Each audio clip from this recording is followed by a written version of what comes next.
আজ আমরা বাঙালির সবথেকে প্রিয় খাসির মাংসের লাল লাল ঝোলের রেসিপি আপনাদের সাথে শেয়ার করতে চলেছি। তার জন্য প্রথমে মাটনটা ম্যারিনেট করে নেবো। লাগছে হলুদ গুঁড়ো, লঙ্কা গুঁড়ো, আদা রসুন বাটা, গোটা জিরে গোটা ধনে বাটা, শুকনো লঙ্কা বাটা, নুন, তেল দিয়ে সর্ষের তেল দিয়ে ভালো করে ম্যারিনেট করে 30 মিনিটের জন্য রেখে দিতে হবে।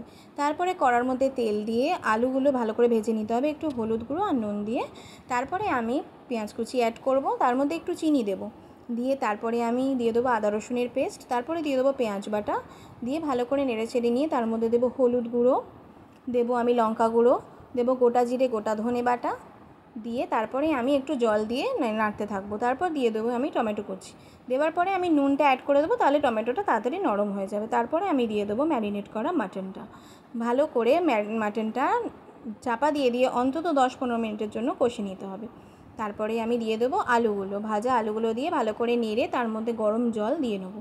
দেওয়ার পরে আমি গরম মশলাটা আমি পেস্ট করে নিয়েছিলাম, বেটে রেখেছিলাম গোটা গরম মশলা, সেটা আমি দিয়ে দেবো। দেওয়ার পরে প্রেশার কুকারে 5টা সিটি দিলেই রেডি হয়ে যাবে বাঙালিদের সবথেকে প্রিয় লাল লাল খাসির মাংসের ঝোল। আপনারা অবশ্যই জানাবেন যে আপনাদের কেমন লাগলো। Thank you, tata.